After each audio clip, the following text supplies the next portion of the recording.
Estávamos tratando dessa questão, judiciário e constituição, a relação do judiciário e político, por que o judiciário pode controlar a constitucionalidade. Na sequência, nós nos referimos à cidadania como uma integração jurídica, ou seja, uma participação total e efetiva na ordem jurídica. Ter acesso real a direitos e deveres, já que dizer que você tem acesso ao direito no papel e não tem nele na prática, isso é apenas uma falácia. Isso é apenas um artifício retórico sem condições de se tornar realidade, já que o papel do direito é tornar realidade. Então, não cabe a um jurista dizer que existe no papel, não existe na prática. Então, a cidadania ela é a integração jurídica, você efetivamente ter condições de cumprir os seus deveres e ter condições de exigir os seus direitos.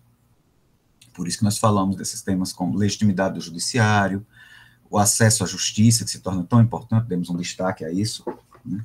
E como é que o judiciário se coloca no quadro da política estatal. Se tiverem alguma dúvida, alguma questão sobre isso, podem falar. Esse foi o roteiro que nós seguimos naquela aula, né? Aproveitei, coloquei aí, vai ficar aqui no vídeo gravado para vocês, depois vocês podem pausar. Falamos desses aspectos todos aí ligados ao papel político do judiciário. Na verdade, até, apesar de termos tocado direto ou indiretamente em tudo, seguindo a sequência desses temas que foram vocês que falaram em sala de aula, né, quando o judiciário age, ele age nas lacunas legislativas, podemos falar um pouco mais disso hoje, se alguém desejar, quando falarmos dos princípios, já que uma das missões dos princípios é uma normogênese jurídica, é dar origem a comandos para acolmatar, para solucionar as lacunas legislativas. Políticas públicas, porque políticas públicas, vocês mencionaram, o que é que, quando eu perguntei o que é que o tema papel político do Poder Judiciário, lembra-se que disseram políticas públicas, porque a política pública é o mecanismo para a efetivação de um direito fundamental. O direito fundamental, ele exige uma política pública, às vezes mais explícita e extensa, outras vezes mais sutil, mas ele exige uma política pública, exige um planejamento, uma seriedade na aplicação dos recursos públicos para o alcance daquele direito em prol da população. Por isso, sim, o judiciário, ele precisa entender o que são políticas públicas, a jurisprudência ainda não aplica bem essa ideia, que nasce, de certa maneira, na administração, quando a gente vai falar de planejamento, de políticas. O judiciário, ele está aprendendo aos poucos, porque política pública, ela tenta fazer com que um direito exista na prática. Porém, ela compõe-se de várias etapas, desde a ideia, deliberação sobre o que vai ser feito, até você imaginar como, definir critérios, índices, definir uma lei ou um planejamento, tudo isso demanda. E você precisa de um acompanhamento da política, porque não é depois de gastar dinheiro, de demandar não sei quanto tempo, que você vai, com uma decisão judicial, fazer com que aquele direito caia do céu e se materialize, sem mais nem menos. Uma pessoa tem direito ao abastecimento d'água. É fato que uma decisão judicial não vai fazer brotar água do chão. Como é que essa água chega ali? Eu preciso de uma política tratada ao longo do tempo e acompanhada para que isso aconteça. Não temos hábito de acompanhar, a gente gosta da magia da varinha de condão, a gente gosta daquela coisa que de imediato resolve, o super jurista, o super direito chegando e resolvendo o problema, e não é por aí. Eu preciso trabalhar isso desde cedo, acompanhando a política, como é que ela está se fazendo, se houve algum atraso, se houve algum planejamento equivocado, até chegar à realização do direito, que a pessoa tanto precisa. Democracia e Constituição, foi o tema que vocês falaram, sim. Né? A Constituição, ela exige um Estado de Direito que exige democracia. Não há um sem o outro na sequência. Lembrando que a Constituição pode ser escrita ou não escrita, mas eu tenho que ter regras que são capazes de conter a essência do que aquela sociedade planeja para si mesma, é sua política mais ampla, a sua maior política é a Constituição do povo. Então, eu preciso ter esse planejamento estratégico, a Constituição é um grande planejamento estratégico do Estado brasileiro, eu preciso ter esse planejamento pronto para que eu possa conseguir chegar a resultados. E aí, os dois últimos temas que vocês tinham falado, foi o que efetivamente nós tratamos nos últimos dias, sobre que eu preciso garantir a efetividade, né, eu preciso tutelar os direitos fundamentais para que eles sejam efetivos, e A jurisdição constitucional surge, então, como esse controle, né, de que tudo esteja de acordo com o que o Constituinte previu. Nós somos o Constituinte como se fosse uma pessoa onisciente ou de memória imorredora, mas o Constituinte é apenas uma forma genérica de se referir ao poder constituinte, não a cada uma daquelas pessoas que às vezes tinham até interesses não muito republicanos naquele momento. Aqui, sobre o acesso à justiça, que nós falamos, logo a seguir está o slide mostrando isso, nós falamos sobre como isso aí encerra um princípio muito maior do que essa regra que está escrita, que é a regra na afastabilidade da prestação jurisdicional, né? E aí também está envolvido a distinção entre o que é um princípio, uma regra, que nós vamos falar hoje, e tratamos das questões políticas, das questões de direito, e que eu não posso confundir, essa é a principal mensagem desse ponto, grau de acessibilidade ao Poder Judiciário com acesso à justiça, o qual é muito mais amplo e pode ser feito no Executivo também, no Legislativo, e que está além de saber se eu posso ou não ter direito, até porque eu posso fazer justiça sem nem pisar no judiciário. Não a famosa justiça com as próprias mãos, mas resolvendo através de acordos, resolução de conflitos, né? E nós temos várias técnicas de resolução de conflitos, né, nas quais eu começo com a negociação, vou passar pelas práticas restaurativas, depois mediação, conciliação, arbitragem, e o uso do judiciário é a derradeira possibilidade. Por isso, nós desenvolvemos, quando falamos de acesso à justiça, esse quadro aí. Nele, nós vamos começar a fazer uma distinção entre a questão do direito processual constitucional, onde eu regulo como o judiciário ou o executivo legislativo, eu vou ter regras para todos, infelizmente, executivo e legislativo tem regras menos claras e menos sistematizadas, o que significa que é mais fácil esses poderes cometerem inconstitucionalidades. O judiciário, numa tradição de que o direito processual, o que é direito processual? É o direito dedicado ao controle da atuação do poder judiciário. O direito processual não é o que dá poderes ao judiciário, é o que limita o poder do judiciário.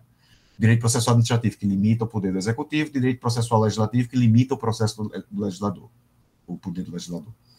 Então, o direito processual constitucional, ele vai limitar o poder do judiciário, no que diz respeito, ou do executivo legislativo, desculpem, fazendo essa extensão, no que diz respeito a controlar a constitucionalidade dentro do território brasileiro.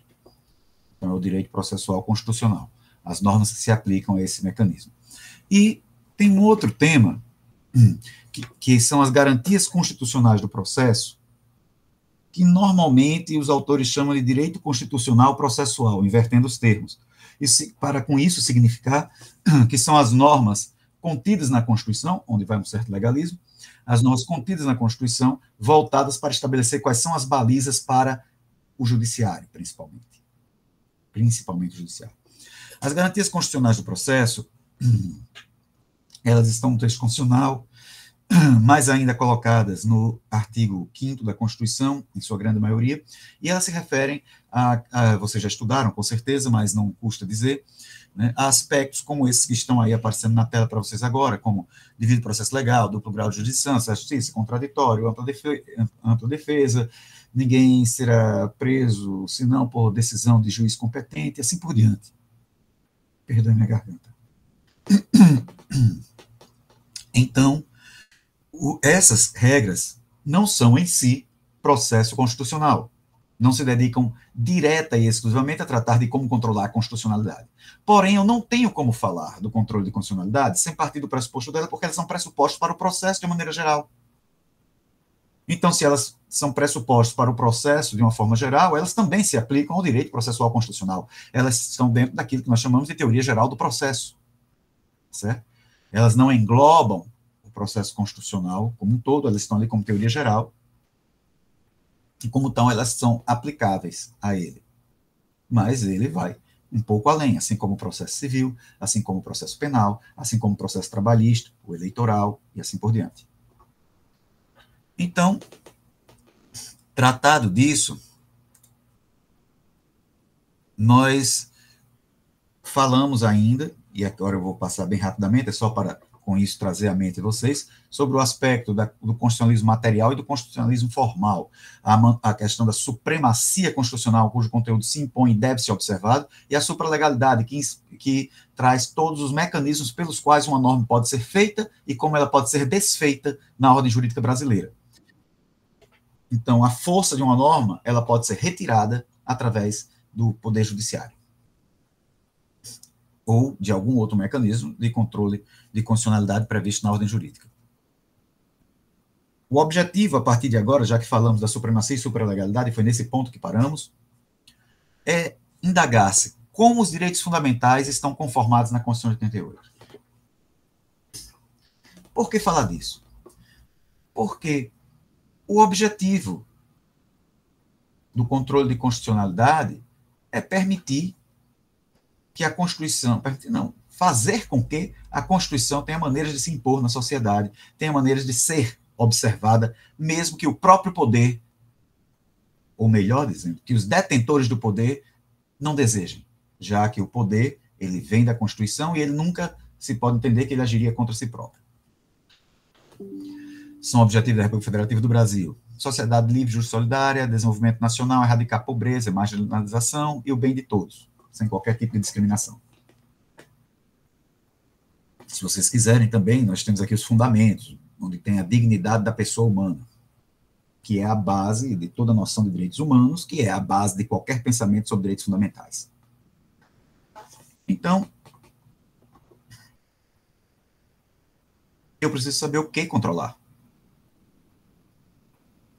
Eu preciso que a proteção seja adequada ao que eu quero proteger.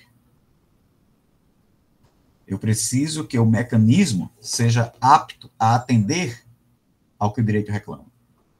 É por isso que não há como estudar jurisdição constitucional e controle de constitucionalidade, mesma coisa, sem atentar para como são os direitos fundamentais no Brasil. Senão eu poderia pegar o mecanismo de controle de constitucionalidade de qualquer país, a ideia que qualquer outra nação tenha desenvolvido e que eu acho interessante, e aplicar no Brasil sem nem parar para pensar como é no Brasil. Cada nação desenvolve o seu mecanismo de controle, seu mecanismo de garantia, de acordo com o seu sistema de direitos. As necessidades de um país não são necessariamente as do outro, por mais que a dos seres humanos seja. Eu quero liberdade, vida, dignidade, igualdade. Um alemão também quer isso, um português, um argentino. Todos nós queremos isso. É isto ao ser humano. Mas tem países com mais recursos financeiros, países com menos. Países que aplicam os recursos para a defesa e implementação dos direitos dos cidadãos, países que não aplicam, ou por ter condições e esse dinheiro ser malversado, ou porque simplesmente não tem mentalidade para isso, ou não tem sequer condição financeira de pensar no assunto. E eu preciso de mecanismos adequados a cada situação dessas. Porque construir direitos implica em escolhas, implica em opções. E na medida em que eu faço isso, essas escolhas tendem a unificar políticas. A perspectiva é de que eu tenda a concatenar os direitos uns com os outros. Um exemplo: direito à educação pública e gratuita no Brasil. Outros países não têm educação pública gratuita. Então a pessoa tem que chegar. Mas eu tenho também o direito ao transporte. E juntando os dois, eu tenho um subdireito surgindo aí, que é o transporte, direito de transporte escolar. Então, quando eu vou gastar dinheiro na construção da escola, eu tenho também que parar para pensar em como é que a população vai chegar a essa escola. Qual é a população que vai ser atendida por essa escola. Transporte, portanto, vai ser uma necessidade dela, e se as linhas de transporte que eu licitar, Natal nem tem isso, né? As linhas de transporte que eu licitar, elas vão atender isso, ou vão, em vez disso, eu vou fazer linhas que ignoram a existência daquela escola naquele lugar? Então, eu tenho decisões a tomar. Tenho escolhas a fazer. Bem-vinda, Emanuele. Eu tenho escolhas a fazer, eu tenho decisões a tomar, e eu preciso saber, então, quais são os direitos. Porque na hora que eu sei o direito, eu sei qual é o dever do poder público. poder público está livre para fazer o que quiser, politicamente. Falamos em sala de aula de uma moldura jurídica, sem ser a moldura positivista. Então, se eu tenho uma moldura jurídica, essa moldura, nesse momento, eu vou dizer que, dentre os elementos que a compõem, estão os direitos fundamentais. Ele não pode, ele está obrigado a ficar dentro desse circuito, dentro desse aprisco, desse cercadinho, desse curral dos direitos fundamentais. E ele pode decidir o que quiser, pode correr para onde quiser ali dentro, mas não sai dali. Então, eu preciso saber como os direitos fundamentais estão conformados na Constituição.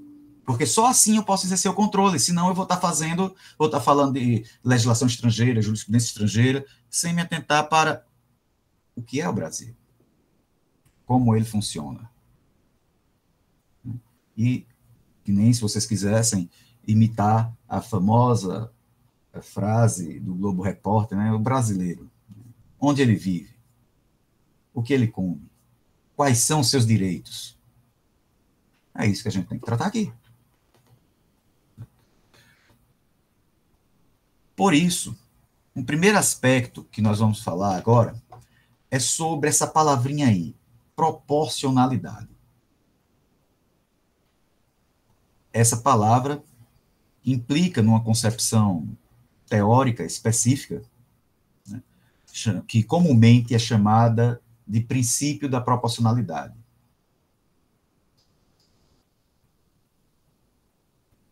Foi desenvolvido por um grande autor alemão, utilizando como base a jurisprudência do Tribunal Constitucional Federal Alemão. A Alemanha tem um Tribunal Constitucional Federal, que não faz parte da estrutura do judiciário, né, dessa estrutura de recursos, de instância ordinária, de instância extraordinária, de apelação. Não. O papel dele é controle de constitucionalidade. A Alemanha tem um Tribunal Constitucional. Portugal também tem um Tribunal Constitucional. O que ele faz é só isso. E o Alexis, ele analisou as decisões e começou a uniformizar, sistematizar, e chegou a uma teoria muito interessante dos direitos fundamentais como princípios. Que haveria um princípio encerrado nos direitos fundamentais, e eles são valores muito fortes. Aí vamos encontrar também, na mesma época, Ronald Dworkin reunindo artigos dele num trabalho seminal chamado Taking Rights Seriously. Vocês encontram traduzido facilmente como Levando os Direitos a Sério. Então começa todo esse debate sobre os princípios, o que são princípios jurídicos, né, qual é o valor deles, eu devo prestar atenção. Para ilustrar a situação, quando eu estudei direito, estava no começo de se falar nesse negócio de princípio. Em 96 foi que aqui no Brasil se começou a falar com mais ênfase, graças a um trabalho de Eric Roberto Grau, Potiguar de Nascimento. Então, o princípio, nessa circunstância, era uma coisa que as leis falavam, parecia um discurso bonito só. Vai observar o princípio da dignidade humana, vai observar o princípio da liberdade. E você aplicava na medida em que a lei dizia. Quando havia um profissional argumentando juridicamente em um processo judicial, por exemplo, ele sempre dizia assim, a lei diz isso, a lei manda isso, não sei o quê, e na Constituição também está escrito assim. Era o último argumento da Constituição. E depois de falar da Constituição, ainda falava, isso atende, portanto, ao princípio tal. Como quem diz assim, se eu não mencionasse, já está argumentado. Hoje, se os senhores tiverem a oportunidade, e vão ter com toda certeza, de terem alguns, quem ainda não teve, autos processuais em suas mãos, vão observar que a argumentação, muitas vezes, começa com a Constituição. Já batendo, já espancando tudo. Ou então começa com o princípio, porque o ato da administração pública ofende o princípio da razoabilidade, por isso, isso e aquilo, e pronto, está argumentado.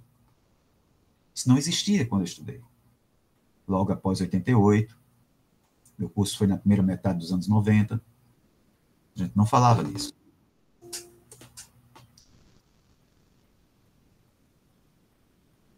Creio que foi Tarsila que chegou agora, seja bem-vinda. Então, nós não tratávamos dessa questão, então não havia essa força.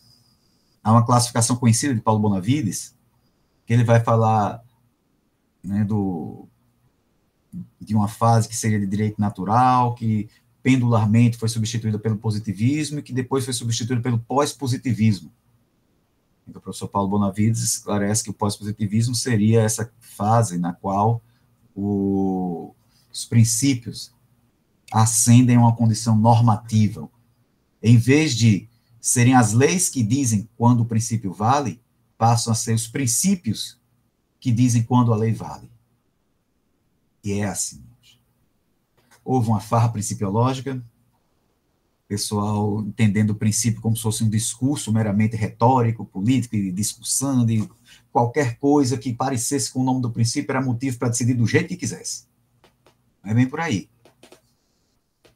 É preciso ler o Alex, inclusive para entender que Alex não tem toda a razão. Não sou uma pessoa filiada irrestritamente ao pensamento psicoteológico e da proporcionalidade do Alex. Não, não sou. Para o direito brasileiro apresenta vários problemas. Mas aqui não estamos na aula nem de hermenêutica, nem de Constitucional 1, tampouco de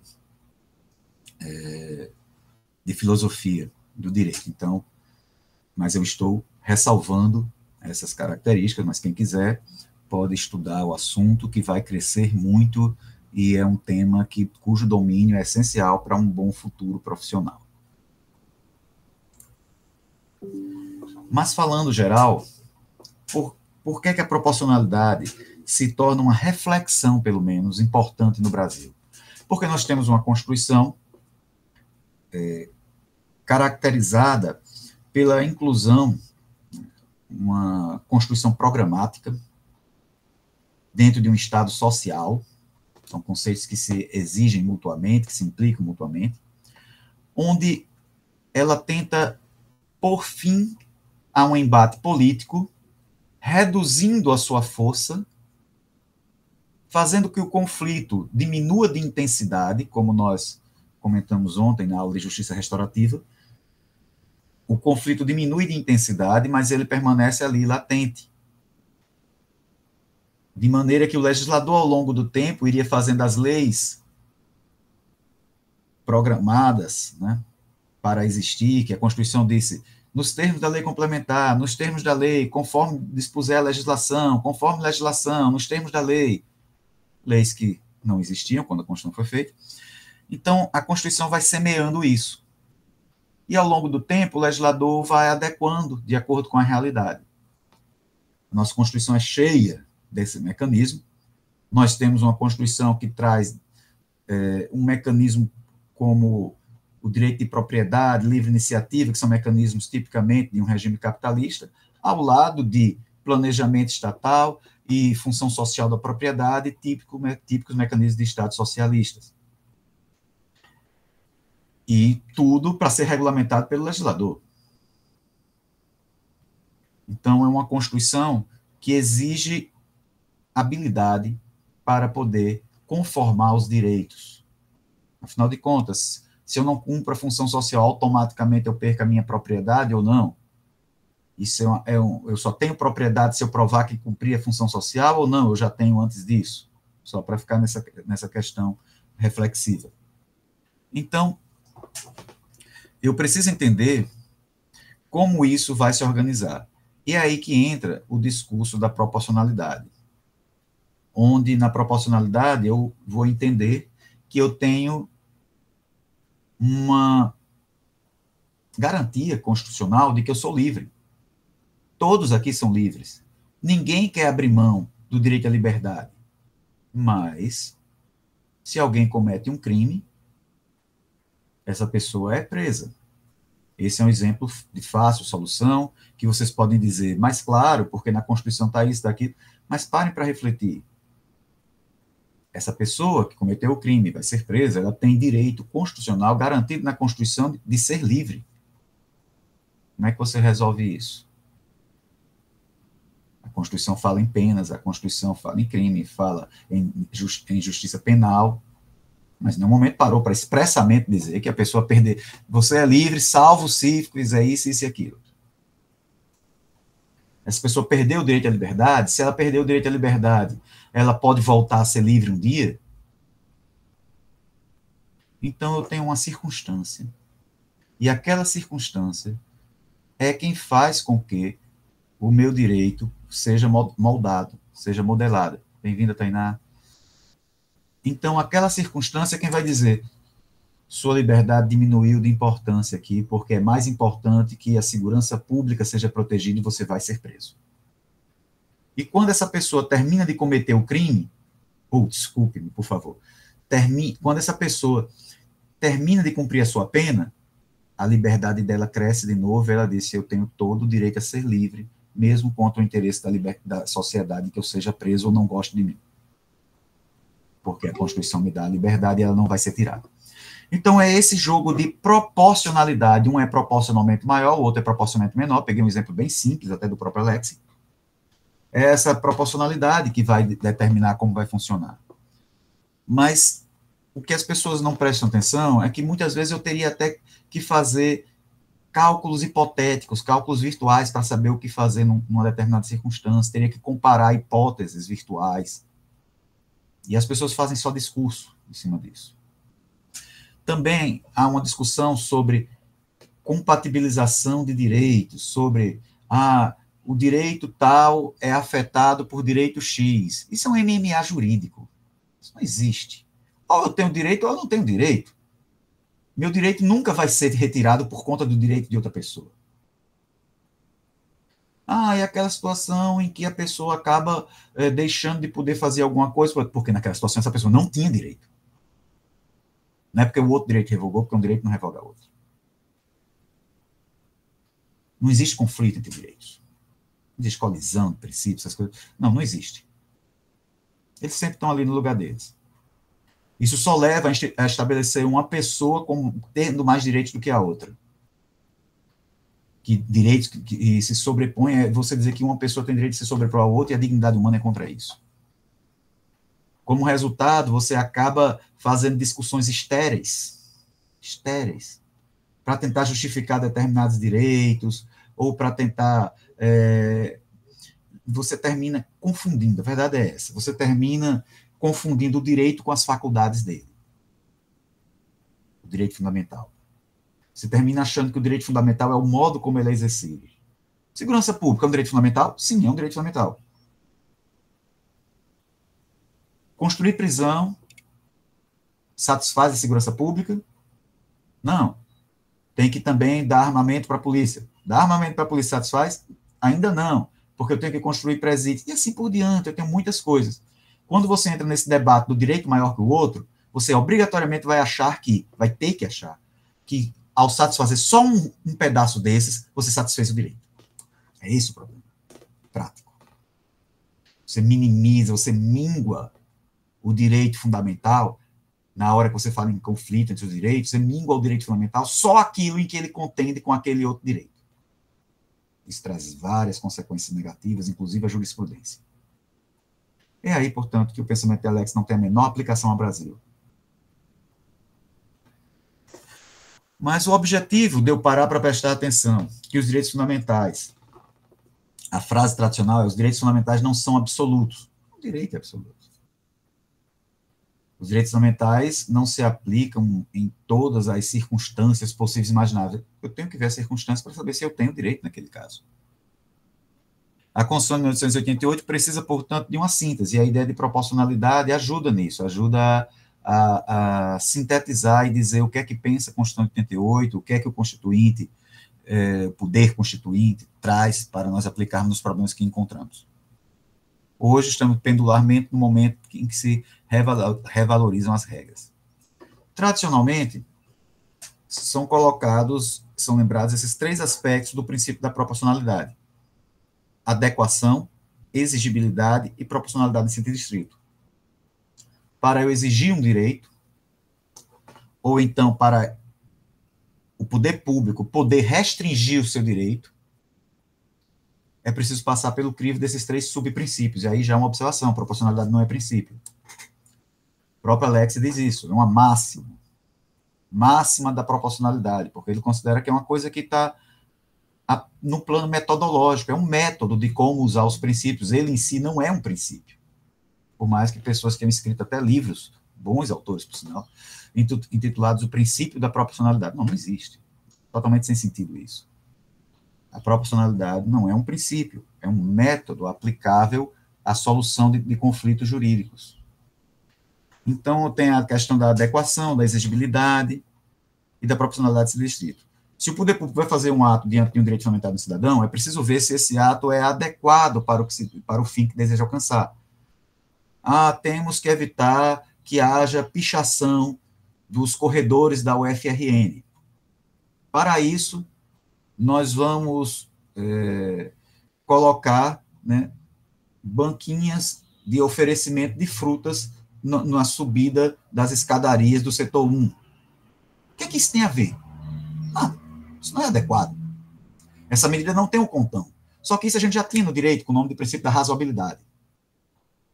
O ato administrativo tem que ser razoável, com relação entre meios e fins, entre causa e efeito. Então, tem que ser adequado. Depois, tem a exigibilidade, tem que ser no limite do exigível. A pessoa vai pichar o corredor do setor 1, que é ruim que só limpar aquelas pedras. Então, o que é que faz? Vou colocar um atirador de elite em cada ponta de cada corredor para acertar, certo? E matar quem quer que tente pichar. Bom, tem a ver, é adequado. Pode impedir a pichação. Mas isso não passa no crivo da exigibilidade. Porque, novamente, olhando pelo lado da razoabilidade, o que eu quero é impedir a pichação, não diminuir vidas. Então, eu tenho um caso evidente aí de excesso. É como usar uma arma de fogo para matar uma formiga. Seria algo totalmente fora de proporção, desproporcional. E, enfim, a proporcionalidade de distrito, que é, no frigir dos ovos, saber, afinal de contas, qual é o direito que está aí. Se é que nas etapas anteriores isso já não foi resolvido. Se é adequado, se é exigível, agora é decidir o que é que a gente faz, quem é que tem direito, afinal de contas. É a proporcionalidade. Nesse caso concreto, qual é o direito que vai valer? É uma sequência de raciocínio, portanto, lógica, é uma sequência, lembrem disso. Não é necessário que tudo chegue até a proporcionalidade de distrito, mas que enfrenta problemas. Como eu já disse, eu não uso, né, porque o conceito de direito fundamental que está presente aí é um conceito que usa a ideia de direitos negativos, de direitos positivos, que é uma ideia equivocada, como o próprio Alex diz, mas continua usando, então alguma coisa está errada, só para nessa conversa. É uma ideia equivocada, não se deve usar essa ideia. Segundo, é uma ideia que minimiza os direitos fundamentais.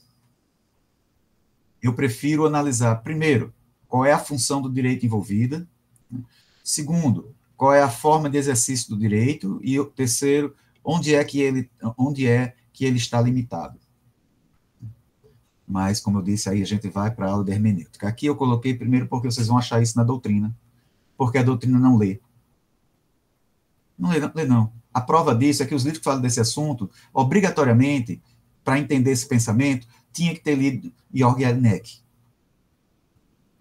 E, se vocês forem olhar, como esses livros base de Jelinek não são traduzidos em português, estão em alemão, você não vai encontrar quem tenha lido.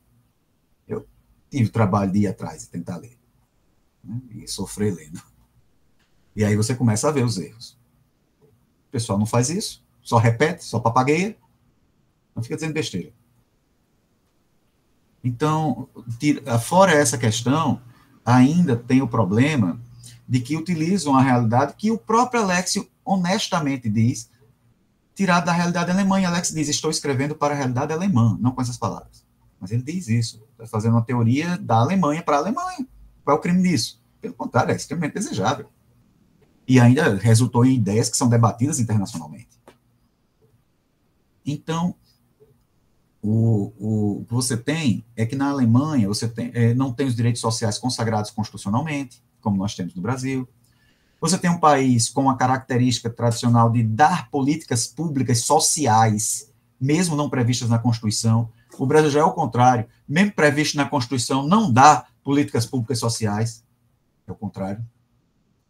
E lá as pessoas vão a juízo dizer que o Estado não deu um direito que ele queria.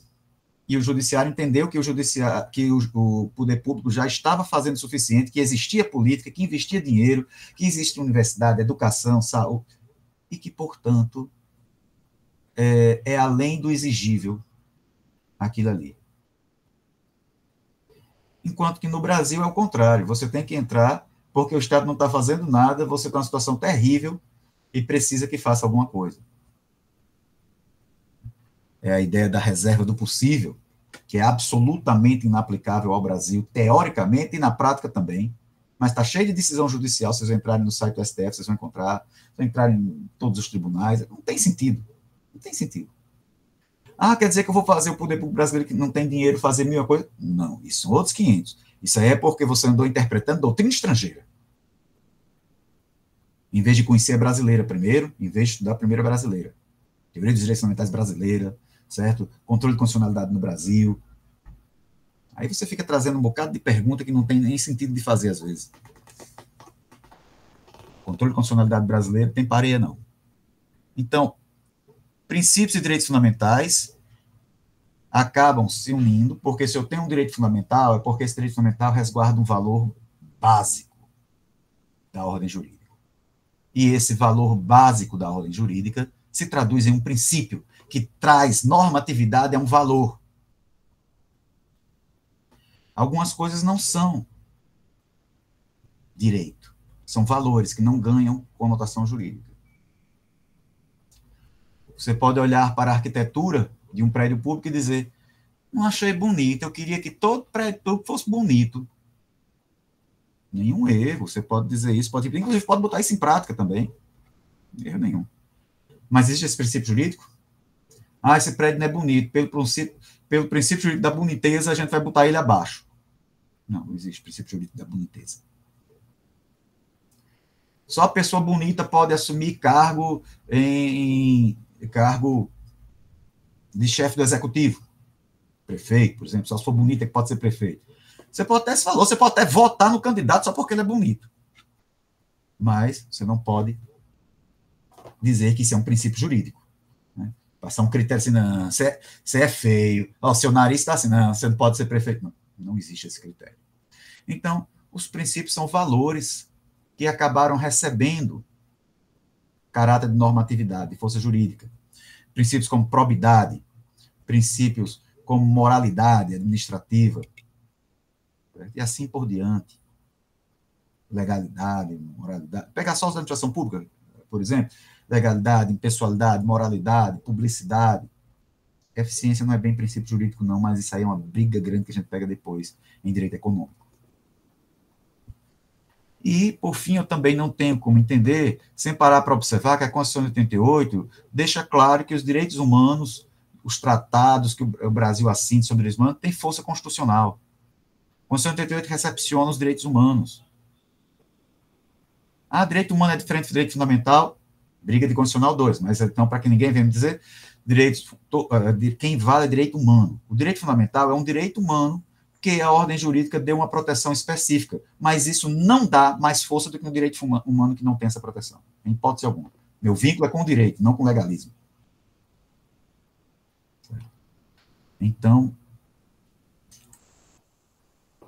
olhando de uma maneira geral, e agora já fechando, porque começamos um pouco atrasado, por isso que vou terminando agora aqui.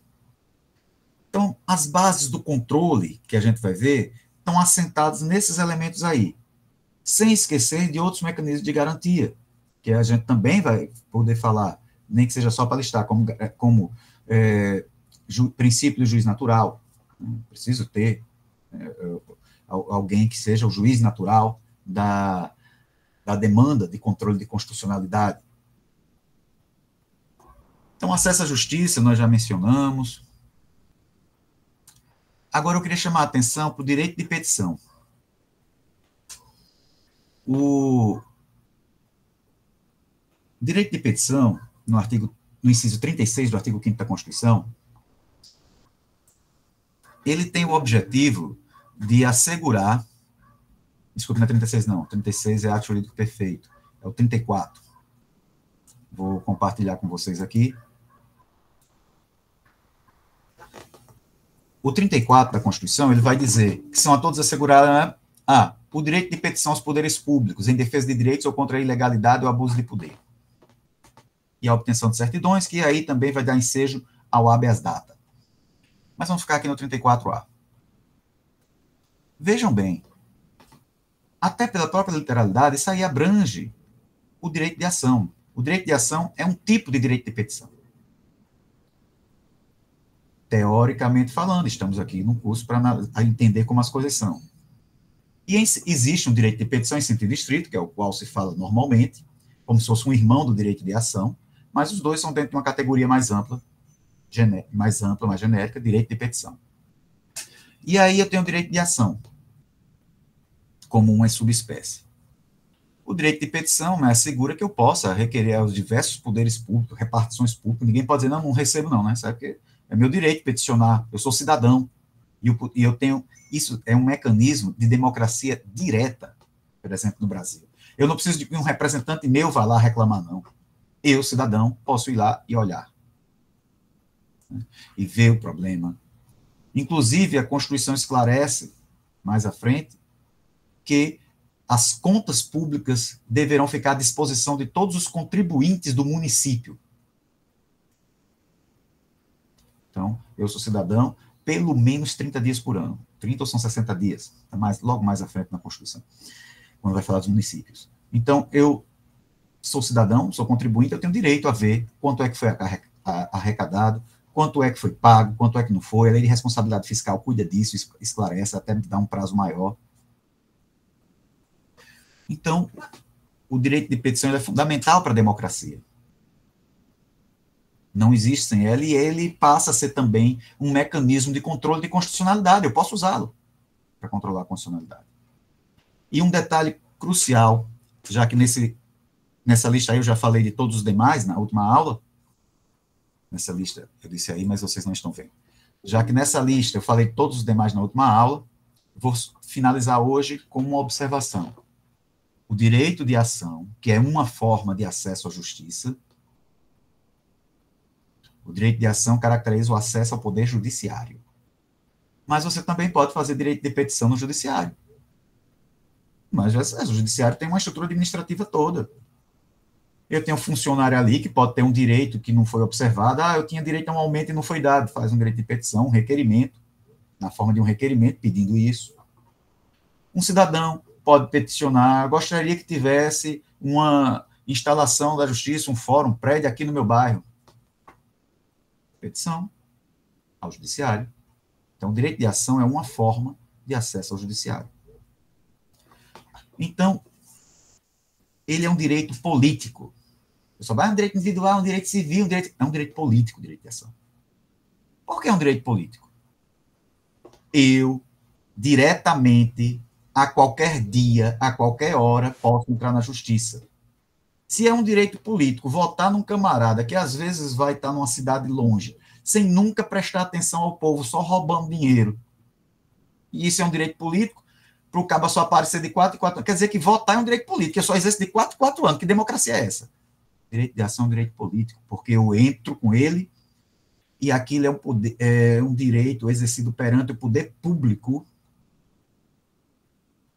que vai obrigar a que no final saia uma norma jurídica emanada do poder público, que pode até dizer que uma lei é inconstitucional. Então, se fazer uma lei, até revogando outra, por um representante que diz o que quer, não está condicionado diretamente à minha vontade, eu entendo que deveria. Mas isso no executivo. No parlamento realmente enfrenta, isso é mais fluido. Então, se eu entendo que essa pessoa que se ela é livre para decidir, nem presta satisfação do que faz, às vezes. E aí, isso é um direito político, quanto mais eu entrar perante o Estado, para o Estado dar uma decisão concreta, individual para o meu caso, com força de lei, até afastando a aplicação de uma lei votada por aquele caboclo que foi lá para Brasília só para votar safadeza. Então, direito de ação é um direito político. De existência, é quase uma questão de cidadania lutar pelo direito. Como é que lutar pelo direito é uma questão de cidadania e a ação é um direito político? É um direito político. O de mais fácil exercício por todos nós. Meus caros, até agora ninguém levantou a mãozinha. Deixa eu olhar aqui, tem um pontinho aparecendo. Não, eu já tinha visto. Nós vamos interromper por aqui, certo? Eu ainda tentei ver, eu sabia que não ia dar, mas eu ainda pensei em entrar no 5. Mas vimos o que falar sobre os modelos de controle. Próxima aula vai ser presencial. Nós vamos falar sobre o histórico dos direitos fundamentais, mas vai ser de uma maneira breve, porque vamos reter apenas o que é essencial, né? Eu falaria mais demoradamente, aí falaria pelo menos 3 semanas só sobre isso, se fosse em Constitucional 2. Mas aqui, em Constitucional 3, vou só fazer uma retomada dos pontos essenciais, para nós compreendermos essa evolução dos direitos fundamentais, para entendermos em que momento vem a Constituição de 88. A Constituição de 88 vem dentro de que contexto de entender os direitos fundamentais? Porque, de acordo com o que a Constituição de 88 entender os direitos fundamentais, é como vai ser o controle.